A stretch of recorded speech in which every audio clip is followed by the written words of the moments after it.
Alrighty, we are back. We are at it again with another video. We are going to be reacting to Alex Hormozi and Chris Williamson. Because the thing is that the stick to reject you and say, "Oh, you're not coming out tonight. You're going to the gym again, right? Oh, okay, can't eat with us, right? She's on a diet again. Or how long are you going to stick with this one, right? Because the thing, How long are you going to stick?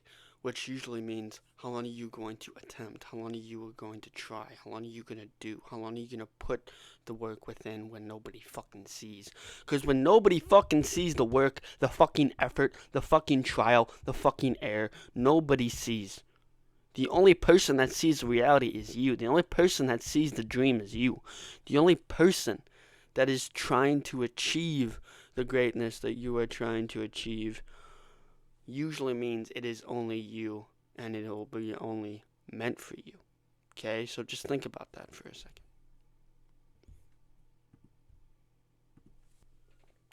Alright, for you, it was 1 second. For me, it was a good little bit of time.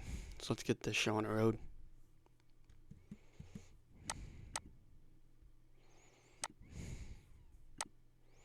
thing is that the stick to it muscle itself is something that you work on. Because if you start, Stick to it muscle is something that you work on. Because if you don't stick to something that is changing your life, that is evolving you, that is making you a better person, then why do you continually on making your life harder for what it truly is? If you want to stick to something, you can totally stick to it as long as it makes sense to you. Okay? And once it makes sense,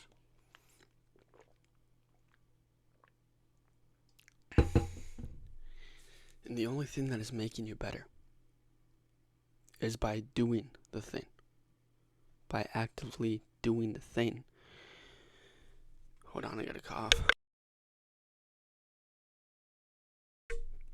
It's so nice to have a mute and unmute button versus when I'm not using this, I don't really have it. Oh, I was bleeding and I had no idea I was bleeding. That's some funny shit right there.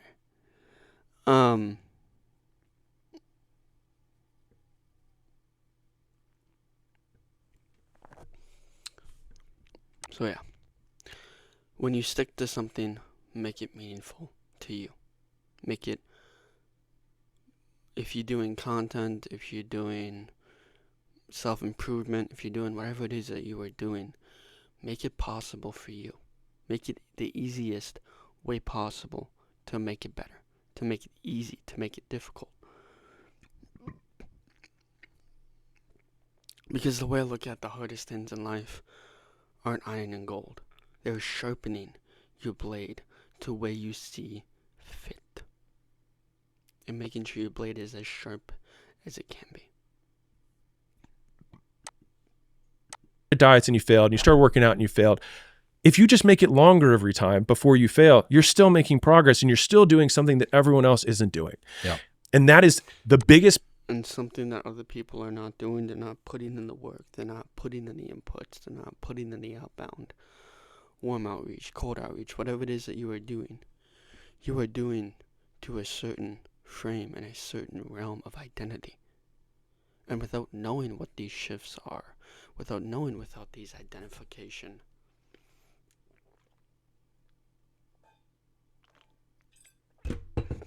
without knowing what you are truly trying to stick to and make it be as believable as possible. Oh, I'm at full bars from my headphones and I had no idea. But the only thing that people are not doing is the work. It's the inputs. They would rather get distracted doing other things than doing the actual work that needs to get done. And whatever this so-called work is, you know what that definition of work is. You know what the work that needs to get done. For me, that's posting 15 to 30 times per day on YouTube just to make myself mainstream. Other people are posting once per day or doing other things that don't lead them to the goal.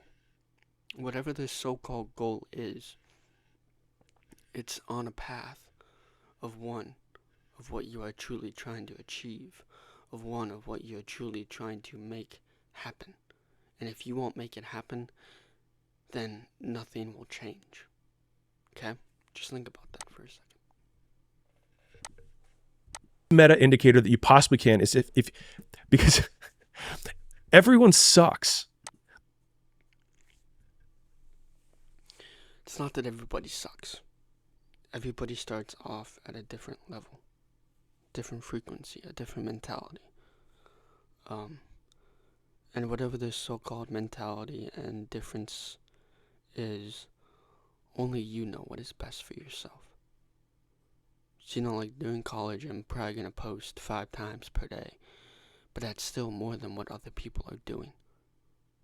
And this work is important to me. Because without the knowledge, without the pain, without the sacrifice, what are you truly trying to evolve? What are you truly trying to state? What are you truly trying to change if yourself you can't even change? Okay, just think about that for a second. I just wanted to put that on the field of play for a quick second. Like, so many people are mediocre. Like, half of the United States is in debt. They don't even have they're negative net worth. And so, like, just saying different than that, like, the bar isn't high. We talked about this. Dude, go for it. I know what you're going to go on. Just go for it. The bar has never been set lower to separate yourself out from the pack. The bar has never been set low to set yourself out from the pack. Which is why you need to increase your standards, increase your inputs, and become that better version, become that understanding version, become that more selective version, become that more understanding. Because without making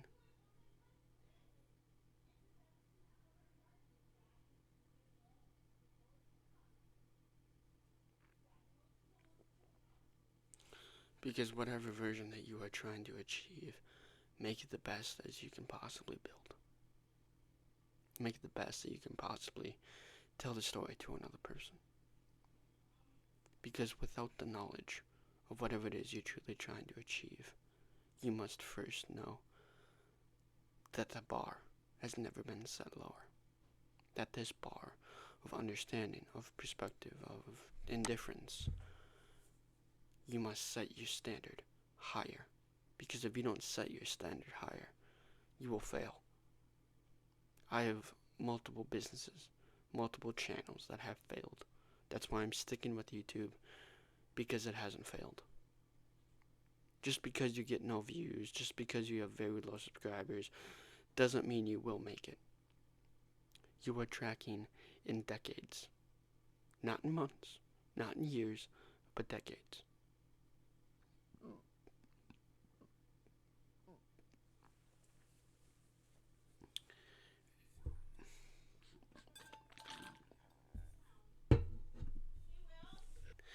What they mean by that is everybody is weak.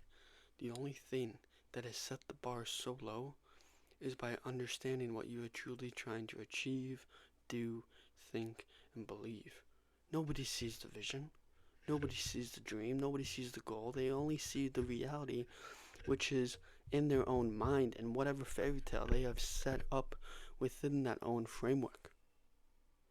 And whatever we are truly trying to achieve, understand, believe, think, do, and act, then we may never know what will truly happen when we have those hard conversations and we have those realizations of whatever it is we're truly trying to understand, believe, or achieve. So just think about that for a second, and I wanted to put that on the field of play in a second. So let's get this show on the road. Never been set lower. And this is for, the black pill internet. What's black pill, by the way? It is supposed to be one step beyond the red pill to see that life and dating largely for men is, there's an uncomfortable reality that if you aren't blessed with the right physical attractiveness, status, or money, LMS, looks, money, status, if you don't have the right prerequisites, you're basically doomed. You're a genetic dead end and eat shit. Is that a bad thing? According to them. According to them, it's a bad thing. Oh, that shit just makes me want to giggle because, Hold on, I gotta cough again. So nice having the mute button. According to them, that's a bad thing. Yeah, then just lock in. Get more shifts, make more money, work harder, become more disciplined, become more acted on what needs to get done today. Because the way I look at it is that if it never gets done, it never will get done.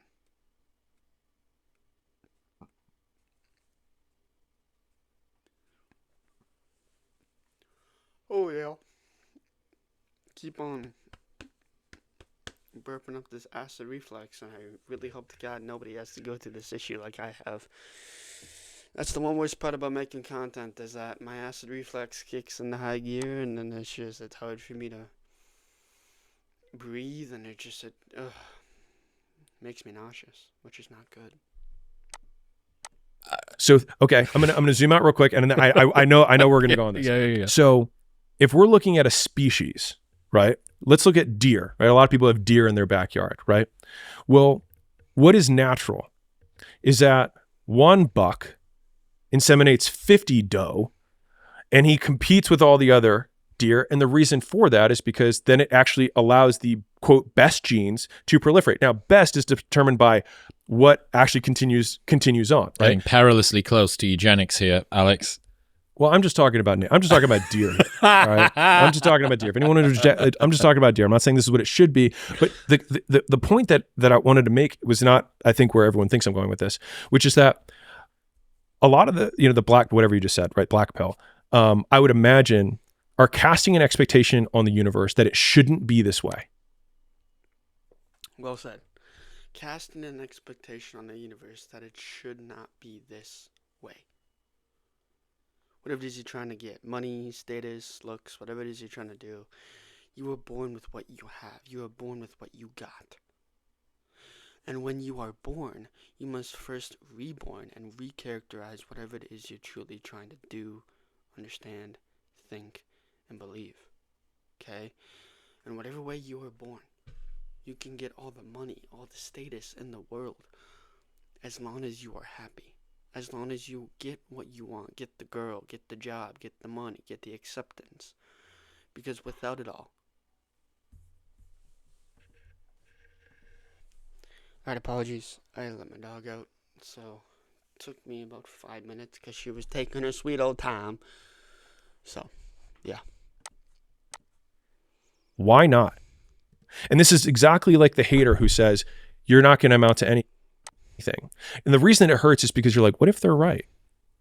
And then you're like staring at the mirror with that question of like, what if they're right? What if I am out of shape? Because the thing is that like, in order to be the top, quote, 1%, or even the top 10%, or even just above average, right? You just need to not be overweight. Dude, the bar. You need to not be overweight, right? You need to be gainfully employed. The bar is so low. The bar is so unbelievably low. I got this idea I got to teach you about. The alpha history fantasy. All right. Modern men who are angry at a world they feel has rejected them mistakenly believe that they would have somehow done better in medieval times.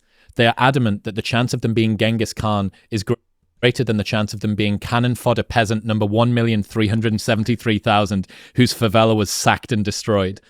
And it's this wistfulness for the past. And dude, I get it. Like, if you feel lost and alone and like nobody understands you and like you've been forgotten and things shouldn't be this way, guess what? They've always been this way. And right now, the bar has never been set lower. If you have the opportunity to sit down and listen to me and Alex waffle on for 3.5 hours, you have the capacity, the conscientiousness, the wherewithal to be able to go out tomorrow and take one thing that you've hit from today. This is something that I want you to get onto, which I think is important, which is go on. Avoiding the mental masturbation. You know, we can do this thing and like speed fuck quotes into the ether and like an Uzi, right? Just unloading all of these different things. And I think that a lot of people feel a general overwhelm of indexing of information and, oh my God, I'm learning all of this stuff. Don't feel like I'm making any progress. And I really wanted to try and cut through this at some point in the conversation today as well, which is Tim Ferriss has an idea called the good shit sticks.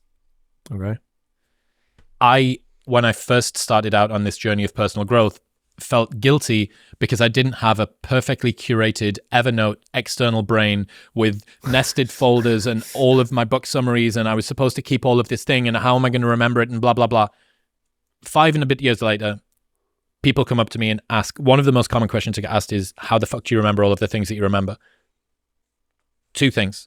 First off, I don't remember anything that I don't care about. And the second thing, massive amounts of exposure. Massive amounts of exposure. Volume is exposure. Conversations are exposure. Difficulty understanding, difficulty believing. And once you believe and understand those things, that is exposure. Whatever you are trying to expose yourself, within the good, within the bad, within the positive, within the negative, the only thing that needs to be done is the exposure that is waiting to be happened. Okay? So just think about that for a second. Those are the only 2 things that are going on. I've done 670 podcasts in 5 years for hours. And all of the reading I had to do beforehand and all of the listening I had to do beforehand as well. And I didn't stress myself about what I had to remember. So if you listen to this 3 and a bit hour podcast and you go, they said a lot of words there. Alex said a lot of words. Chris said a lot of words. What's the one thing that you couldn't stop thinking about? And there may be nothing. Fair play. We failed. If you don't know what an AI work management platform is? Okay, let me tell you. Here's 3 new AI-powered changes to the Monday. There's one thing that you can't stop thinking about. That story about the kid from Cumbria. That time when Alex had to drive across the country. That's the thing. That is the thing. And if it's content, if it's school, if it's business, if it's identity, if it's self-improvement, whatever journey you are on, it will be hard. You'll go through sleepless nights. You'll stay up making the thing the best thing that I can possibly do, which is why I won't stop posting on the internet, is because I know that I am achieving the greatness that needs to get done today.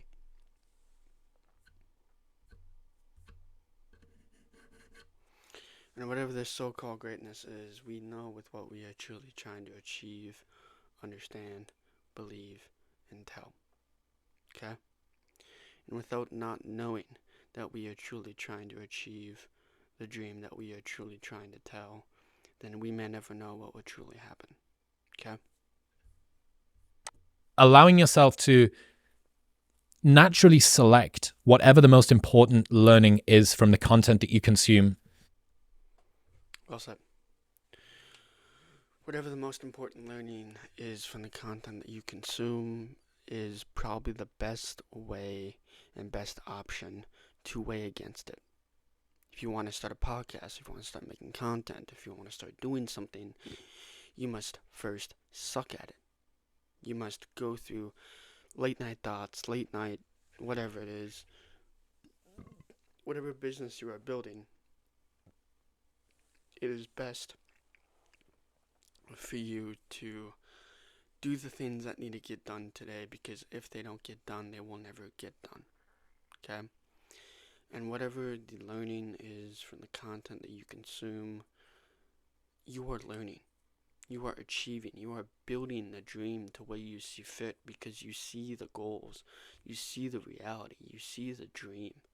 It's just you have not yet made your point yet. And you have not yet made the understanding your understanding. Is the best way to work out what is going to resonate, and it's the best way to act on it as well. If you can't stop thinking about it when you go to bed tonight, and you can't stop telling your friends about it in the morning, and you've clipped it from this podcast or any other podcast or any other book or whatever the thing is that you keep sending photos of and you keep on reciting to people and you try and tell your mum about it and she doesn't care, that is the thing that you need to work on. And you don't need to do, if you take half a thing from this podcast or any other podcast and you work on it for a month, you have made so much progress. And do you understand? So much more progress than other people. Some people are posting 1 time per day. I try to post 10 to 15 times per day. if not more, because I love this. And once you love the thing, you can never go back. You can never be the thing that you are truly trying to understand, truly trying to tell, truly trying to believe, because you are building the business the way you see fit. How blessed you are to have this opportunity. You could have been born in the Middle Ages, before the Gutenberg printing press, when they wouldn't even give you the Bible in the common language, so that you had to go through the priest to be able to have a relationship with God. Right now, you can search for whatever it is that you're dealing with, find the greatest minds on the planet, listen to them, and then the next day implement it, and you move not only yourself, but you move the world around you. And when you move the world around you and yourself, you are on this goal, you're on this dream, you're on this reality to where you see fit. It just depends upon how hard you are willing to work at it.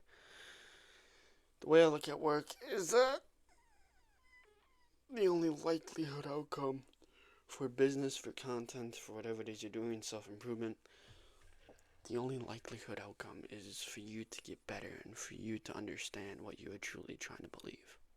Okay? You get to nudge yourself and the rest of the world in a direction that you want to go, and you get to feel proud about it, and it's within your control. You have never been more blessed.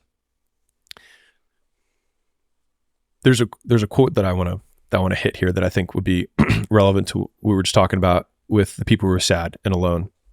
And one of the biggest breakthroughs that I had from a mental perspective was actually defining emotions for what they are operationally.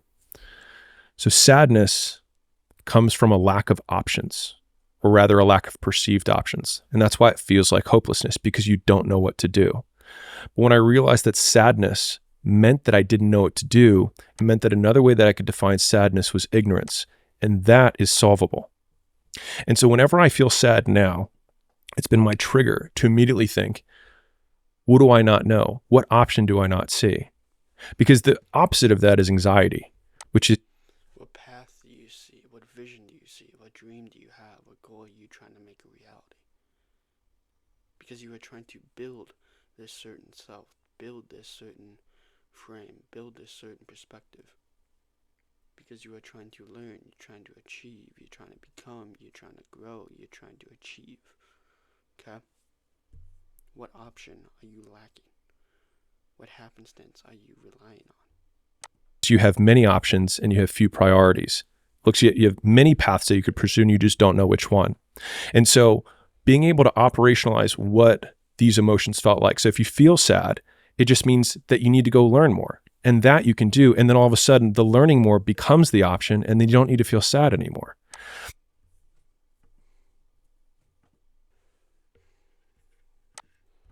And that was like one of the biggest breakthroughs from my like mental health, or whatever you want to call it, mindset, that set me free. And I've taken a lot of effort to try and operationalize emotions so that I can either get out of them or lean into them. So like patience, for example, right? I'm only bringing this up because I think it might be relevant to some people, is that most goals are attainable if you expand the time horizon, even enormous ones. Like you can do anything in 10 years. You could walk to the moon. You could do, there you go. You can do anything. And so for me, I would say, a naturally impatient person. Like I tend to want things immediately now. And you know what? You probably are too. But once I defined patience as figuring out what to do in the meantime, it allowed me to control what I did.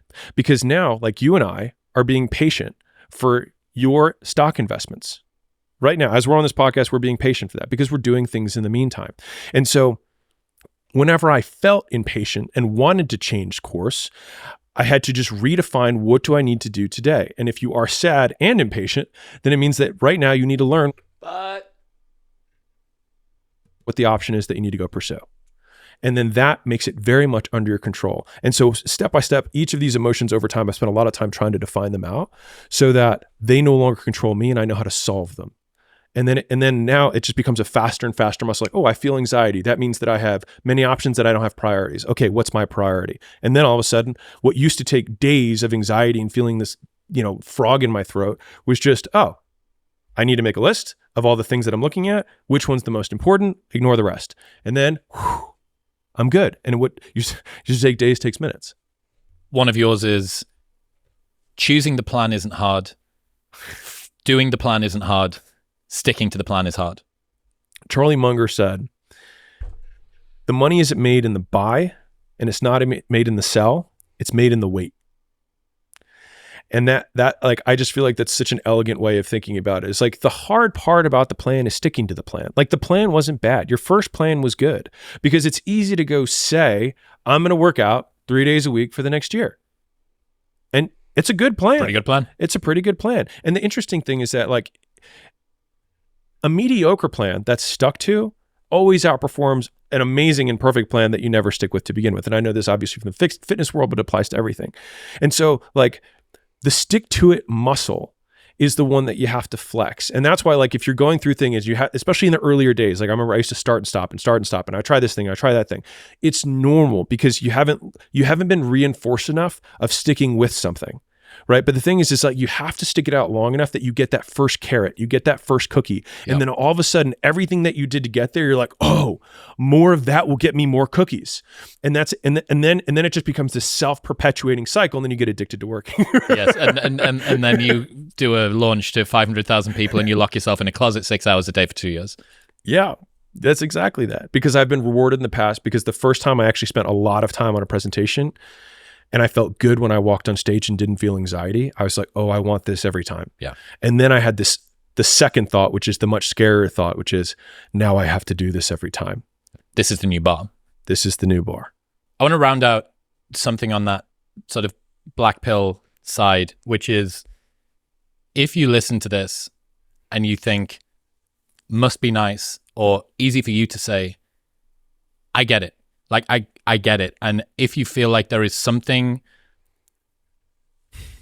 that you can't get over, some genetic, societal, cultural defect that means that you do not have the same ceiling that you think that you should or that other people appear to have, I get it. And the question I would ask is, what do you want? Like, do you want sympathy? Because I will happily give you sympathy. I know what it feels like to be someone that has no belief in themselves and that believes that you are fundamentally a loser and that nothing is going to come to you and that you deserve for nothing to come to you. I understand what that feels like.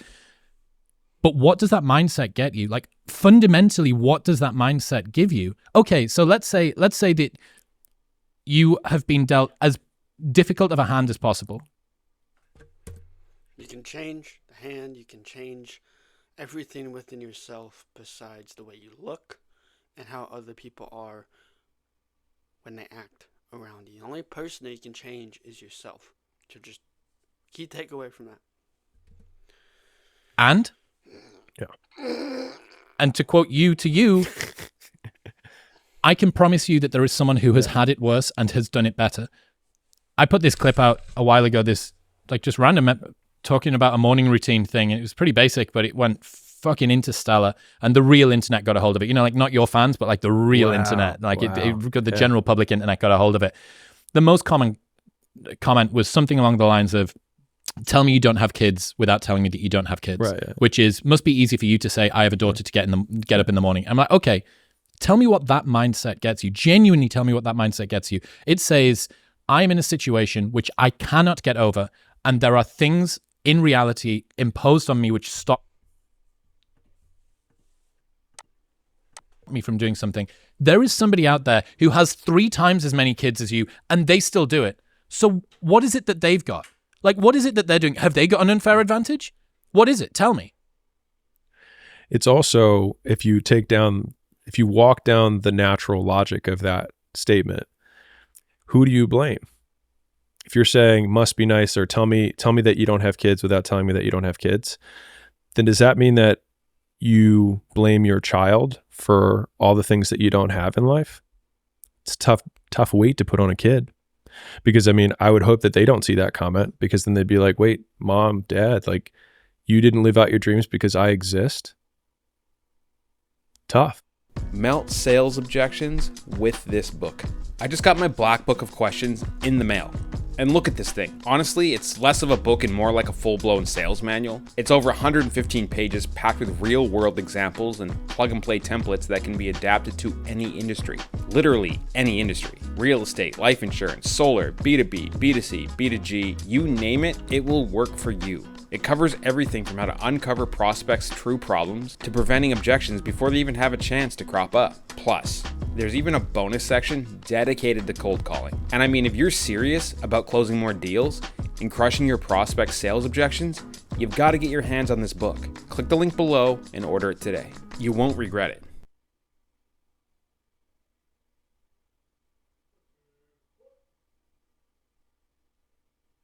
Lately, seems your career depends on how fast you adopt AI. Want to know my secret? It's simple. I work in ClickUp. Your team projects, messages, and files are kept in one workspace, so the work is visible and the priorities are clear. And ClickUp AI has 100% context of your work, so it's an expert for your company and your workflows. When your workspace is this smart, you don't have to work harder to get ahead.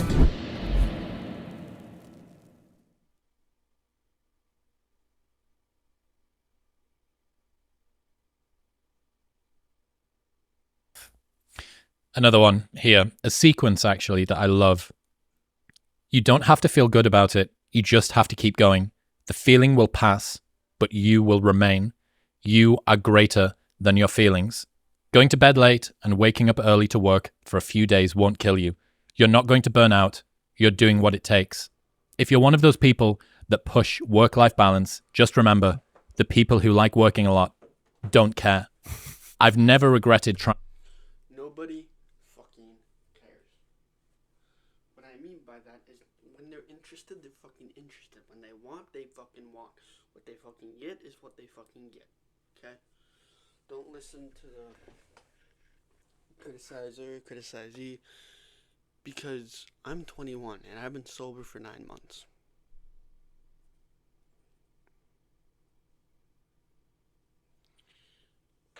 I don't even know where I put that 9 months medallion.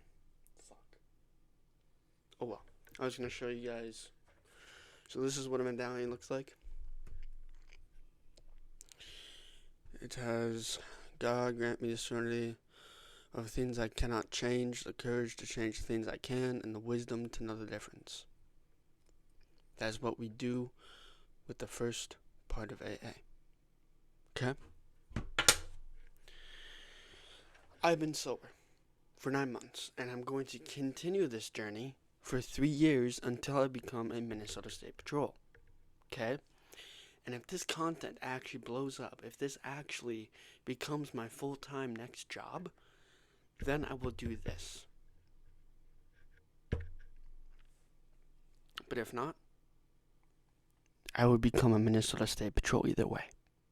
Either fucking way. Because I know the difference. I know the things I cannot change. Which is the past. Which is the present, and which is the future. The only thing you can change now is the present and the fucking future. So live the fucking life you want to live. Trying harder at anything ever. I don't regret how hard I change, or how hard I work. I don't regret it. The only thing I regret are past conversations, past relationships, and things within the past. The only thing that we can change is the present moment, is right now, is doing the things that we are afraid to do, becoming the version, becoming the self. Because we are trying to change for the betterment of the future, for the betterment of our well-being. So, do the things now, because if not, you'll be forgotten within 2 generations. Hard times last long, but an epic story feels like a lifetime. Nailed it. Fuck yeah. I just think when I look at you in particular, and I realized this during our second conversation at the start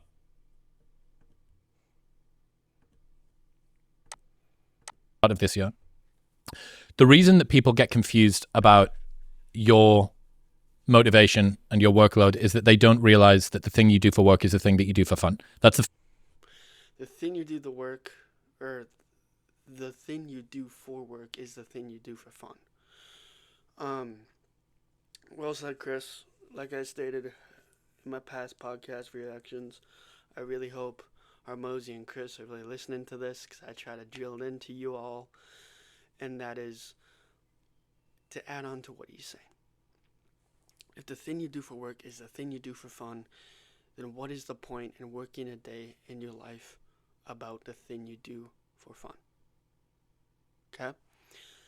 Whatever you find interest in, whatever you find fun in, it can be, for me, that's making content. That's making the best thing that I can possibly give you guys in my own contextual information and within the contextual information of what is being stated. So, if you don't enjoy the work that you are doing, find something that you enjoy putting the work in. Because if you don't, then you may never know how far off you will be within this life.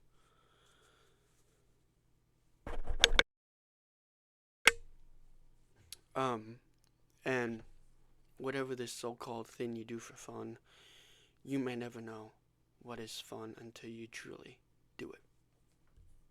Fundamental misunderstanding that people have. And because of that, you're prepared to work hard.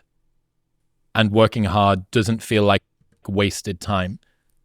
Lots of people associate working hard with not making progress. Therefore, working hard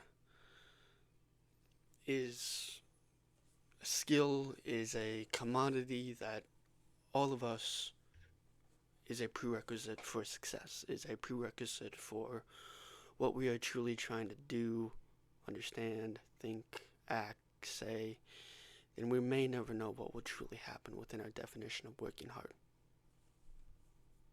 feels like wasting. So the idea that working hard doesn't make progress is one of the biggest farces that exists in. How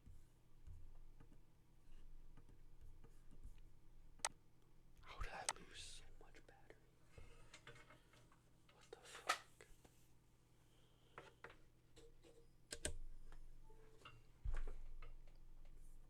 Humanity, because at the end of the day, whatever you amount to isn't going to matter anyways, right? And so if there is anything that's eternal for us, at least as individuals, it's going to be who we become in the process. And so one of my favorite quotes is, the work works on you more than you work on it. Because without working hard, without our definition, without our standards, without our prerequisite of successes, then we may never know what will truly happen if we work hard and lock in for a decade's worth of time. Because we are tracking in decades. Nobody else is tracking within the how much amount of time it takes for us to achieve the goal and to see the dream unfold into our very own reality. And so if you want to be the best in the world at something, you do the work to become the best in the world, and the work works on you. And so, I mean, there's a biblical proverb. I think it says like,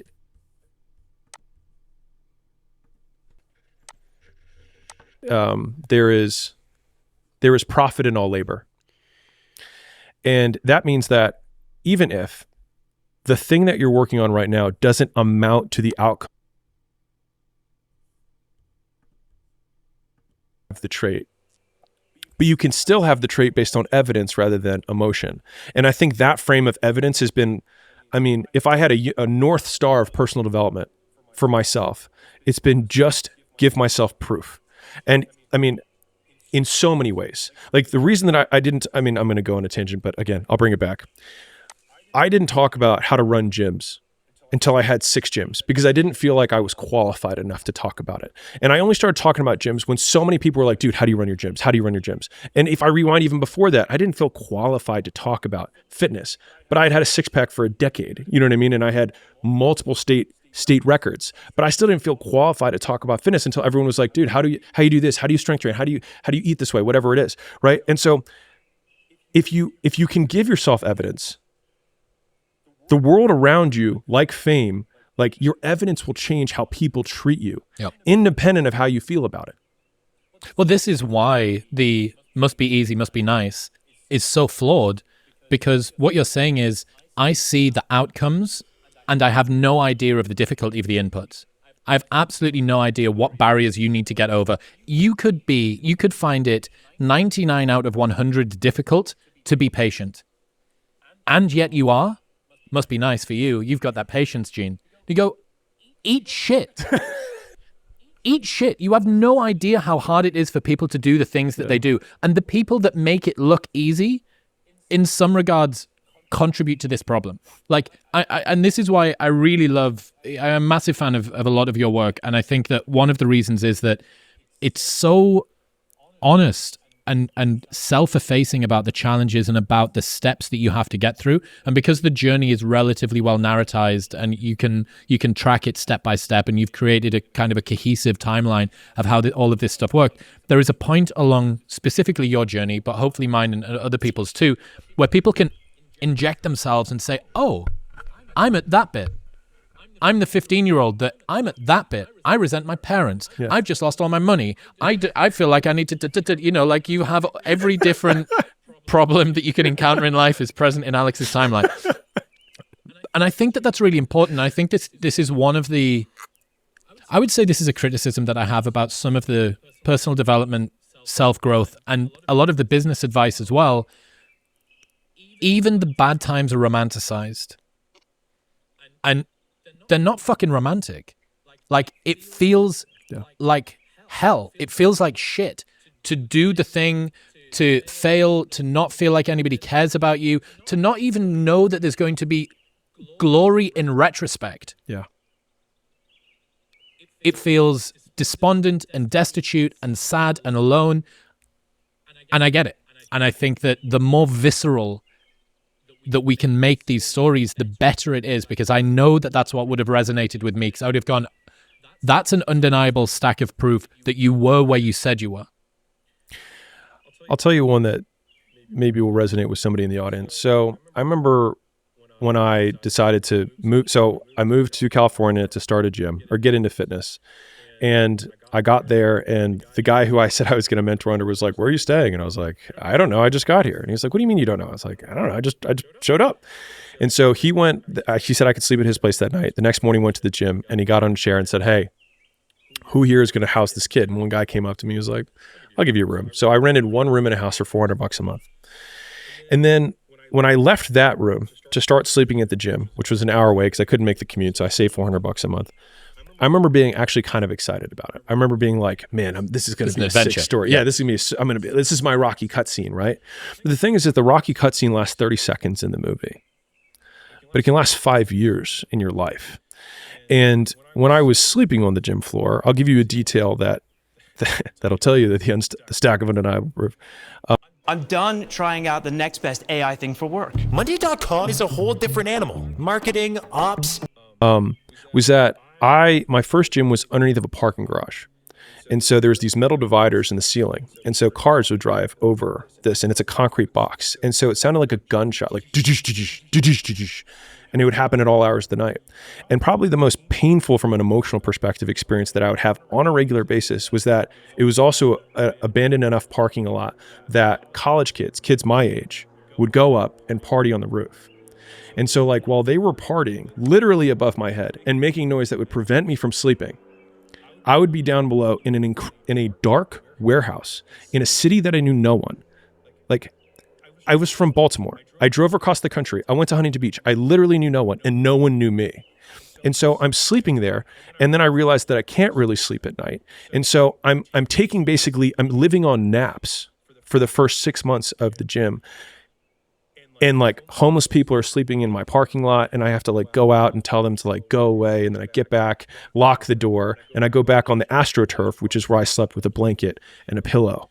And I bring this up because like the visceral feeling that you go through when you're going through the mound of shit period, or the shit eating, what feels like a marathon, is that it becomes 30-second soundbite in my story. Yeah. But it was years.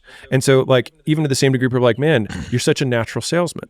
The first job I ever got offered out of college was a sales job. And I said, I'm not a salesman, I'm an academic. Ugh. And then as soon as I opened my gym, I was like, oh shit, how do I pay rent? And someone walked in the door and I was like, please give me money. I promise. And I had no equipment in my gym because I couldn't afford any. So it's an empty gym with just turf. And I was like, I promise you, I will get you amazing results. And they were like, are you going to be here tomorrow? And I was like, I sleep here. I have to be here. I promise I'll be here. Right? I, like, showed them my pillow. It's impossible for me to not be here. I can't leave. Right. And so the early people took pity on me when they literally paid the first 29 members I signed up in the first 2 weeks before the gym opened was from pity. It wasn't from charisma. It was pure pity. I'll be real with you. And it was the exact amount that I needed to pay rent. And I remember the first month of rent that I paid, this is actually wild. I only looked at this in retrospect. I made exactly $4,972 my first month of my gym. My rent was $4,972. And I remember working like a dog to get that. I'd never made money in my life. Like I'd never really asked anyone for money. And all of a sudden I had to come up with $5,000 in a month. And then at the end of the month, I watched it go to zero. And then I was like, I have to do it again. And that was when the reality of the situation of there was no escape. There was no one who was going to come to save me. And I couldn't blame my dad. I couldn't blame my mom. I was the one who had chosen this life. But the alternative was that I had to go back to my father, a failure, and have him look me in the eyes and say, I told you, and come here, don't worry about it. I told you this gym stuff, this fitness stuff, this starting your own business, it's for later. It's fine. Just go back. Hey, you've got this great degree. Just go to the business school to do the thing. And I knew exactly what had happened, but what would have happened after that is that for the rest of my life, he would have had absolute authority over everything that I did. And that felt like death. And so that was what I ran away from when I was in that moment. Whenever I felt like my back was against the wall and I didn't know what to do, and it felt like the Instagram reels of the motivation weren't going to get me through what I was going through because no one cared that I was sleeping alone. I let them know I'm sleeping on the floor. And a month later, when you're still sleeping on the floor, everyone's like, don't care. Great. You're pursuing your dream, right? Early days. Yeah. But despite that, the must be easy mantra is the easiest indicator that you have a victim mindset. Because what it means is, I can't achieve this thing because on some level, if you say must be easy, there's some level of desire that's there. You're like, I'd like to achieve some aspect of this.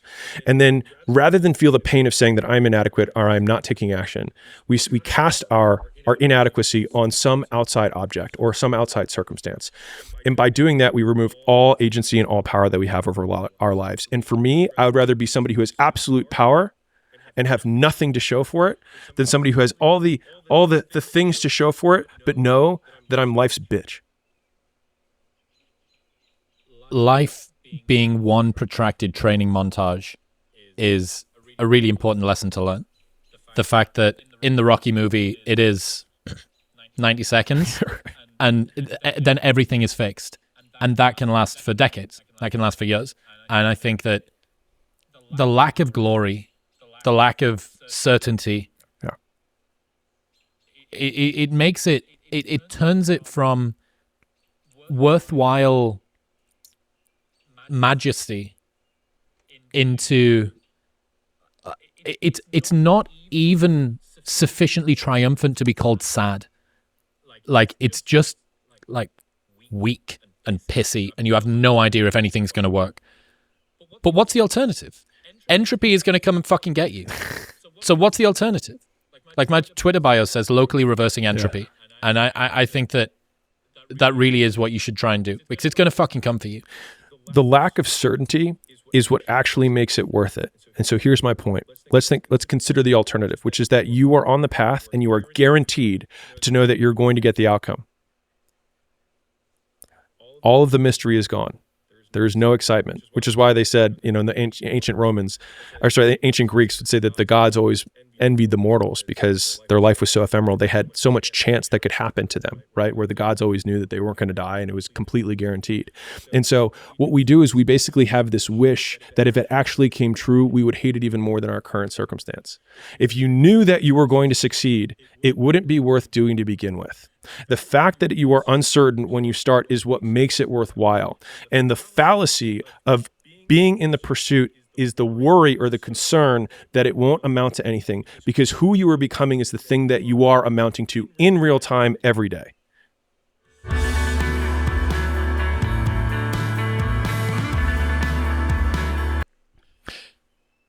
This was something that Mark Manson tweeted. He put it in his newsletter, actually, and it made me think of a lesson that I learned a long time ago.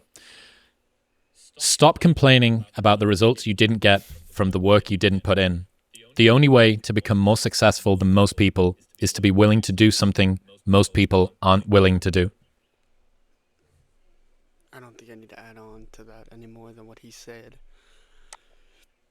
So just let it sink in there, let it do its thing.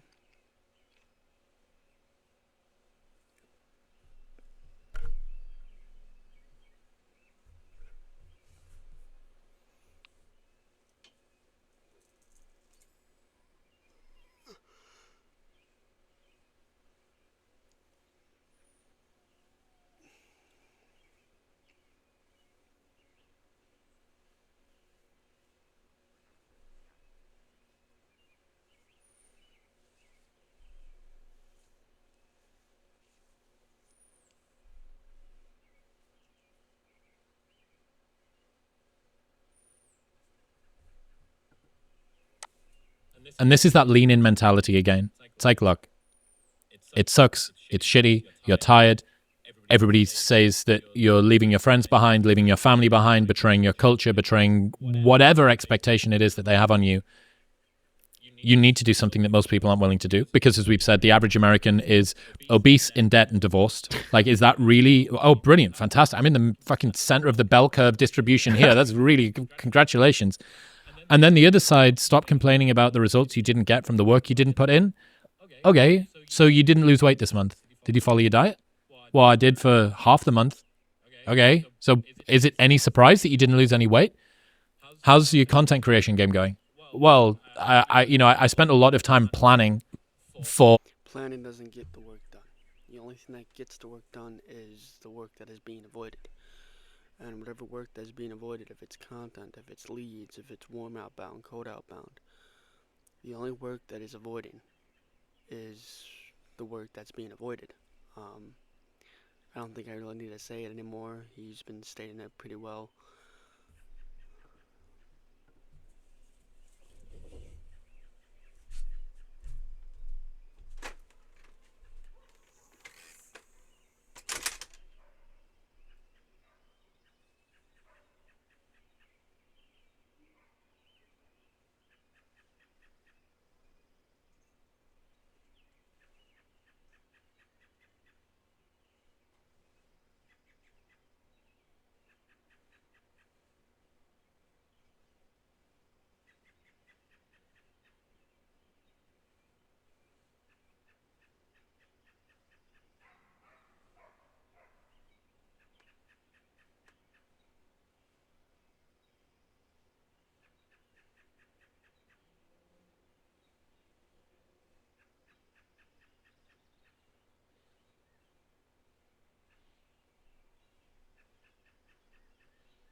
outside?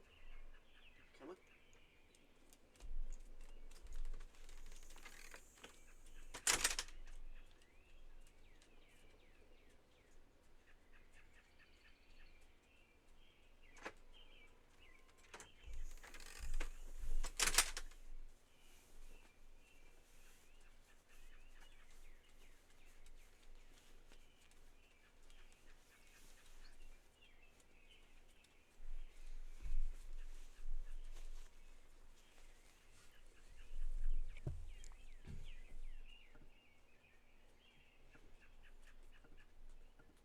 The podcast that I'm going to release, or for the Instagram that I'm going to start, or from the Substack that I'm going to begin writing on. Okay, and what did you actually do? It comes back to like the work doesn't care. Yeah. Charlie Munger, in one of his seminal speeches, he talks about how to guarantee failure, how to make sure that you are a failure. And he inverts the concept of success. It's like, what could you do to make sure that you were a failure? It's like, well, you would definitely get involved in drugs, drinking. He says, was it leverage, liquor, and women? That's, the Charlie's big one, right? But one of the ones that he has, I think he has 7 in his speech, is consistency. He's like, you have to make sure that you're inconsistent. He's like, because if you are consistent and you have none of the other attributes, he's like, you still might be successful. He's like, it's very tough for people who are consistent to not be successful. It's very tough for people who are consistent to not be successful. Whatever the success story is, whatever you're trying to make money for me, that's trying to make rent and grocery payments. That's the only reason why I want to make my YouTube channel and my school the best that it can be. Because without making it the best you can be, then you may never know what will truly happen within the downfall of whatever it is you're trying to achieve in. And he makes an especially pointed point about consistency, because in my opinion, it's one of the most difficult of the virtues for humans to do, because we're so attracted to novelty. And so, I used to deal with this with, people on their diets all the time. I remember I ran gyms. And so someone would come in and I would always ask the question, so have you been following the meal plan? And then they would say, yes. And so then I started changing the way I asked the question. So I'd say, out of the 21 meals that you were supposed to eat, how many of the 21 did you have exactly the way it was on the meal plan? And then they would be like, oh, at least half. And they would say it as though that was a mark of success. And right now, the meal plan could be your content plan. It could be your showing up to work on time plan. It could be the time that you want to put towards your side hustle. It doesn't really matter. But if there's one muscle that you can flex, it's learning to do the same thing over and over again. Like one of the values that we had at Gym Launch is do the boring work, because boring is what makes you rich, right? It's writing the follow-up sequence to the purchase page that you don't feel like doing, but you should do. It's running the split test for the 10th time. It's actually going through and prepping for 20 minutes before you have the meeting, because it's amazing how much smarter you can appear with 20 minutes of preparation. Like, you can appear 50 IQ points smarter if you just prepare for meetings for 20 minutes. I remember I did a consulting day, which I've only done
3 in my entire life. And when I showed up to the day, because I always want to make sure that everyone always gets more from me than they give me, I had taken, I don't know, 4 hours. Not a long time, but a long time for, I think, some people. But for me, 4 hours is nothing. I count in hundreds, so this was irrelevant. And so I put like 4 hours and actually took the time and put it in to do research on the individual. So I looked at every single page they had, every landing page, every offer, everything. And I had 7 pages of things that I thought would make them more money. And so when I started, I was like, this is what we're going to go through today. And I'll walk you through line by line, and you'll have this as a take behind so you can execute it with your team. It was a bigger company. And the guy was shocked. He was like, never in my entire life has anyone had this much preparation. And that's when it goes back to, like, you need 20 podcasts to be in the top 1%. The bar for excellence, like, I have this. The bar for excellence, the bar for whatever it is you're trying to do, achieve and become great, the bar for that level has never been so low, because nobody wants to do the work where it needs to be done, because we are all trying to achieve the greatness, achieve the success, achieve some amount of significance, to be like one of the greats, to be like Hormozi, to be like Chris, to be like whoever it is you're trying to become like. And when you think and grow rich, that is a different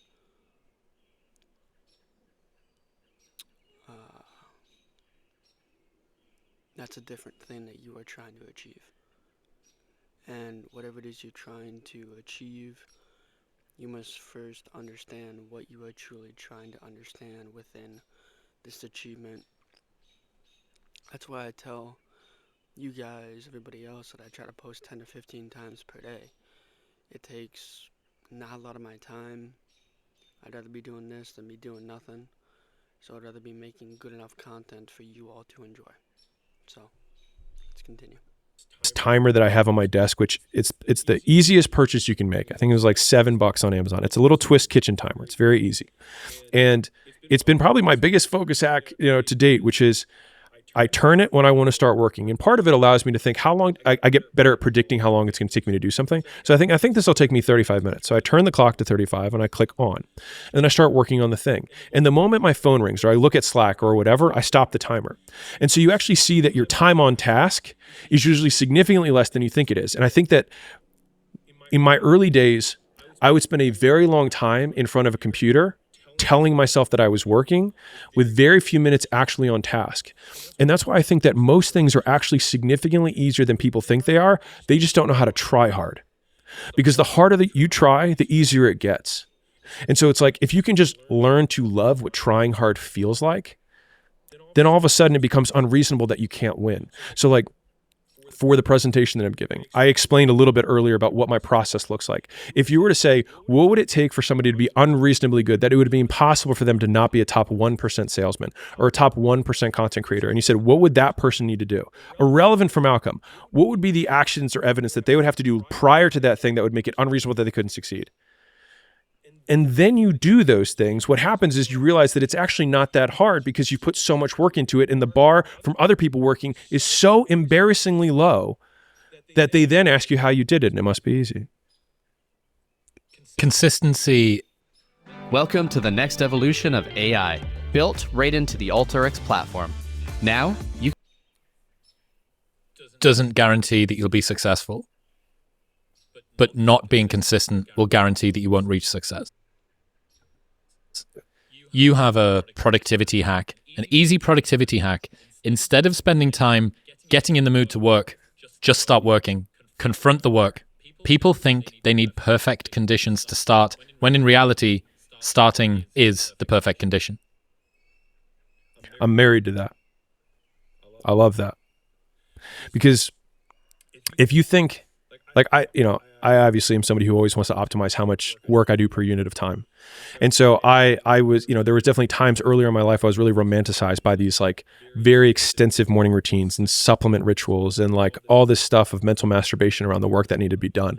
But when I looked at 2 hours later and nothing had actually gotten done, the moment you begin working is when your output per unit of time goes up.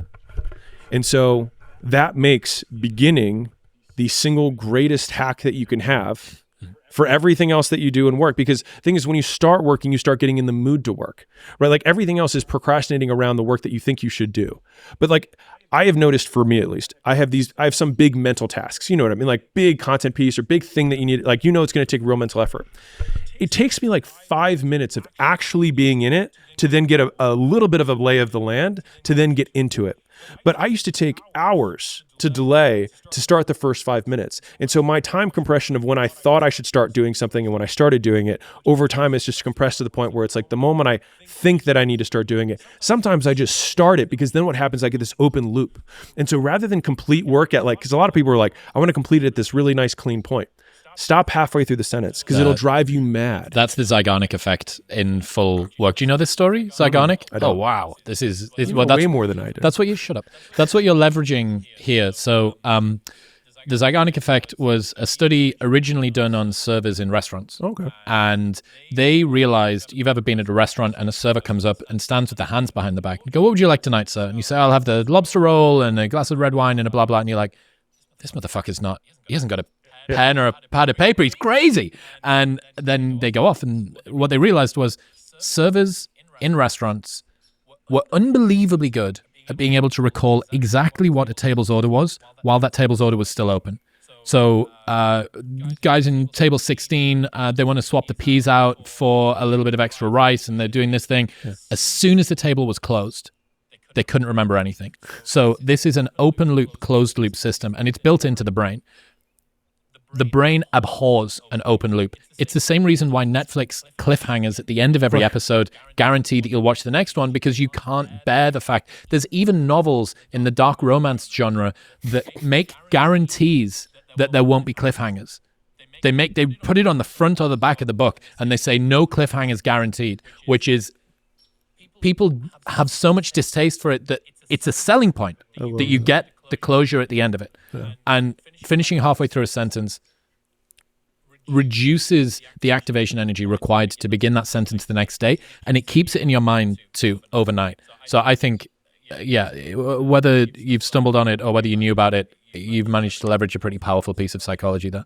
Sick. Going back to the work thing, another one from you that I absolutely adore, it just takes work, shitloads and shitloads of work. Every time I try and dress it up or cut a corner, I get brutally reminded the work just needs doing. The work doesn't care who you are. It just cares that it gets done. I'm actually going to reverse quote David Goggins on this one. But I love this quote that he has, which he says, there's no shortcuts for you, David, or there's no shortcuts for you, Goggins. I heard him say that, and I just love that as a refrain, which is that a lot of people look for a shortcut. But the idea that you say, like, they're not for you, you don't get to use them. You are immune to shortcuts. I just love it, because then it just further shortcuts the path to the work that needs to get done. And I wrote that tweet on my, 11th run of this presentation that I'm doing, because that's a recent one. Yep. And so it was like 11 o'clock at night. And so right now I'm working triple shifts, which is not common for me. I usually do 2, not 3. So for me, a normal work day is like, I wake up, I start working at 6 or 7, and then I go until about 6-ish. So it's like 10 to 12, really concentrated hours work. And that I can do 6.5 days a week. I usually take Saturday afternoons off. And it's really just because at that point I can't work anymore and my brain's stew, and then I get my 1/2 day and then I'm good to go. And I'm rearing to kick on, to work on Sundays. My triple shift is I go to dinner and I come back at 7:30, and then I work from 7:30 until 11:30 or 1 or whatever, right? And when I'm putting in triple shifts is when I know I'm like really gassing it. And that's when I'm like repeatedly doing 16, 17 a day of actual productive work. And I hear the same thoughts that everyone does, which is like, it's not going to matter. Like, it's fine. It's good enough. Like, I hate that. Like, it makes me sick to even say that, right? Because the thing that I like, David Goggins, right? He's got like, there's no shortcuts for you. I would say the one that I have 2 that are like my internal ones. One that is probably the most common is, I will do what is required. And this work needs doing. And there's just no way around it. And it's just looking at the face of the work, and it's like smiling back at me like, no one else is going to do it.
And it'll then rob me of all of the joy of all of those moments in that experience, because I'll know that I could have done better.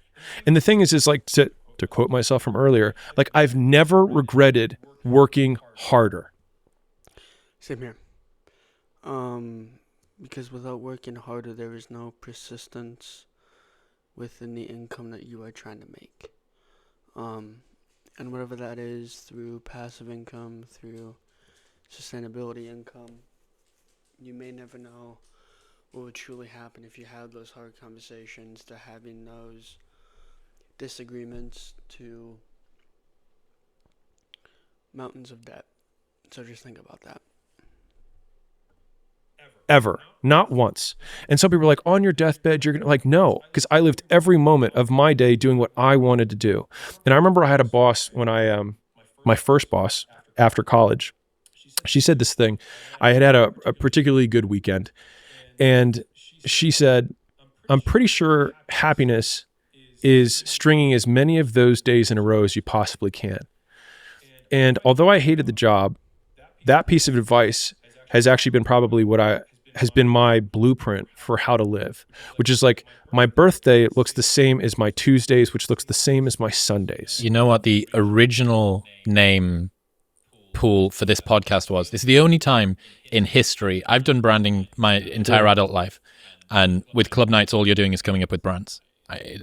Paradiso, oh, it's tropical, there'll be a flamingo. Skint, oh, it's a cheap night, it's for people to get fingered in the corner. Like, all I did was branding, right? I was the branding guy. I'm pretty good at copywriting. All I did was branding. The one time I've had divine inspiration, 3 a.m, wake up with the name, was Modern Wisdom. The one time out of every business, every night, every brand I've ever come up with, that was the one time. But on the list of the others, Mind and Matter was one of them. The other one was a quote from Tim Ferriss. It's called Crushing a Tuesday. And he said that what you should aim for in life is for your average Tuesday.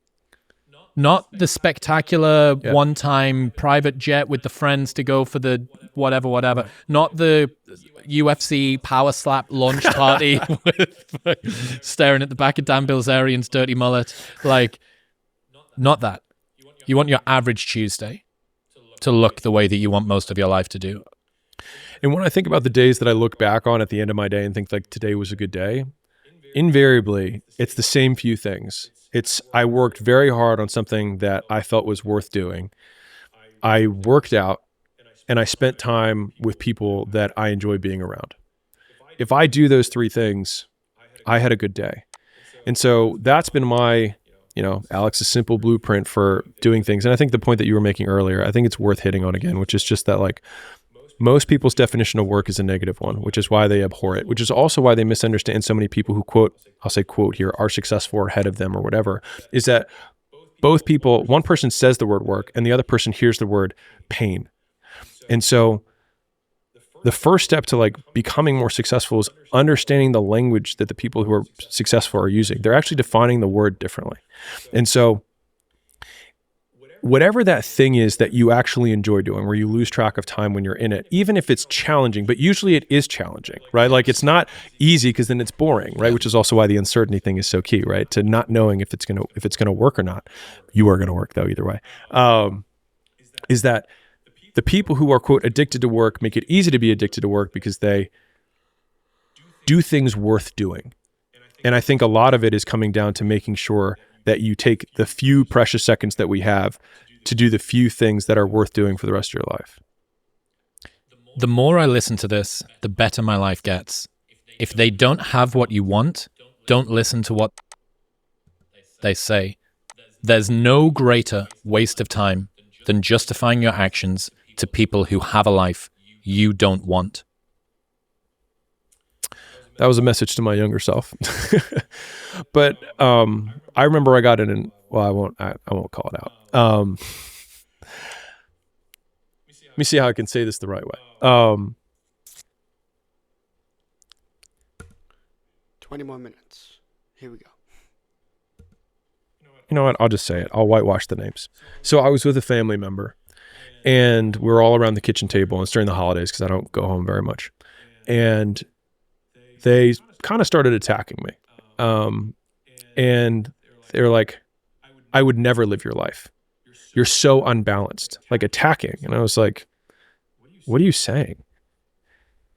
And she said, I just would never do that. And I was like, all right, well, what part of my life is unbalanced? I was like, do you feel like my health is unbalanced? I was like, do you feel like my marriage is unbalanced? I was like, do you feel like my finances are unbalanced? I was like, what part of my life do you feel like is out of whack? She was like, I'm not as good with words as you are. And that was and I was like, okay, so the fact that you can't make a logical argument, I'm not going to continue how that conversation went. But the TLDR of that was I really thought a lot about it. And it came down to, I wouldn't live your life. And my response to that is, good, don't. It's not your life, it's mine. Because if you don't want to live the life, don't live the life that you do not want. You want to live the life that you are trying to actually become successful, that you're trying to make this thing a reality. And the way I look at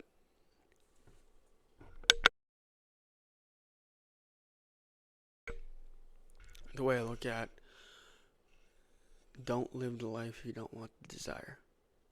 You have a desire to change, you have a desire to evolve, you have a desire to reframe how this life that you are choosing to live the life of one of an exception, to live the life the one of that you want to live, which means don't live the life if you don't want the lifestyle. Live yours the way you want, and I wouldn't live your life either. And so what ends up happening is they become these statements, these projections that are not actually real. Now, on some level, maybe they were saying that because there was envy in that aspect of like wishing that was there, that they were living that life. But in this particular instance, I don't think it was. I think they genuinely were trying to help. It was a family member, and they thought that I was being misguided. No, but it was this is an intervention. Let me hold the talking pillow. Alex, we've all come together because we care about you. We really feel like we need to have a conversation here. It's exactly what it was. Yeah. And I got so angry. You?